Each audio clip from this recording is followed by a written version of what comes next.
حضرت علی فرمانے لگے میری 5 باتیں یاد کر لو، اور فرمانے لگے اونٹوں پر بیٹھ کر تلاش کرنے نکلو گے تو یہ باتیں تمہیں ملیں گی کہیں بھی نہیں، لے لو ہم سے حاصل کر لو، یہ فیض ہے۔ فرمایا ڈھونڈنے نکلو گے نہ ڈھونڈنے تو تمہیں یہ ملیں گی۔ حضرت علی باتیں بیان کرتے ہیں، فرماتے ہیں پہلی بات یہ یاد رکھنا، بندے کو امید صرف اپنے رب سے رکھنی چاہیے، جیت جاؤ گے دوستو دنیا میں اگر یہ بات آ گئی،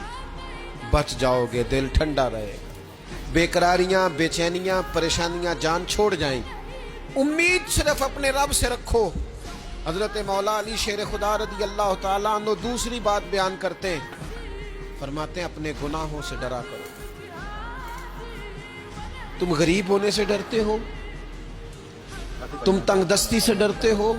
تم لوگوں کی دشمنی سے ڈرتے ہو، اپنے گناہوں سے ڈرو، کہیں ایسا نہ ہو